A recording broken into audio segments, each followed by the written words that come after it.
La célébration de l'édition 2022 de la Journée internationale des migrants ne passera pas inaperçue au Bénin. La plateforme multi-acteurs de la migration, soutenue par la Fondation Friedrich Ebert, a initié la Semaine du migrant. Une semaine dont l'ouverture a eu lieu à la Bourse du Travail de Cotonou le 16 décembre 2022. Le contexte de cette initiative à l'échelle internationale, rappelé ici par Lamine Cissé. Cette célébration est faite pour rendre hommage aux immigrants, pour récapituler, voir ensemble ce qui ne va pas, ce qui va, qu'est-ce qu'il faut faire pour aller en avant.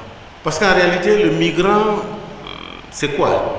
Le migrant, il est économique, le migrant, il est social, le migrant, il est culturel.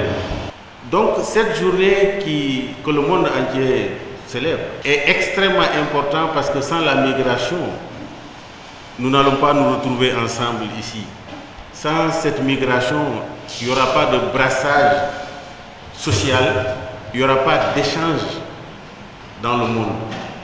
Donc, nous voudrions, au nom de la PMB, rendre hommage à la Fondation Friedrich Ebert qui nous permet de pouvoir faire ces journées. L'état d'application des tests communautaires sur la libre circulation des personnes et des biens sera le support du panel de discussion de cette première journée, marquée par un appel au renforcement de politiques sécuritaires en plus des cas de violation des droits humains. Même s'il existe un cadre juridique et de textes communautaires, les migrants doivent encore faire face à de nombreux obstacles dans leur vie quotidienne.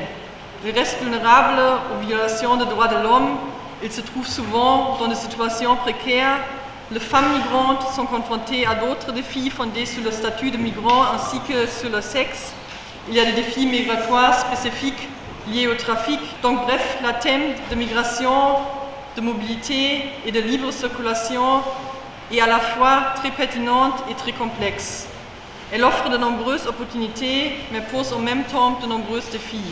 Et c'est pourquoi il est si important de mieux comprendre, d'analyser les interactions entre politique publique, migration, la libre circulation de personnes et de biens et le développement, afin d'élaborer des politiques favorables et des mécanismes de coordination et de protection appropriés. Entre autres structures ayant pris part à ce rendez-vous, l'association des ressortissants burkinabés qui reconnaît la pertinence de l'initiative. Cette belle initiative à l'échelle internationale constitue une preuve que les migrants ne sont pas abandonnés à leur propre sort et continuent de bénéficier de l'attention des bonnes volontés comme la PMB, la plateforme PMB. Sur ce, je vous souhaite une bonne fête de la Semaine du migrant. La Journée internationale des migrants, au-delà de son caractère festif, reste un moment fort d'évaluation et de réflexion majeure sur la protection des droits des migrants.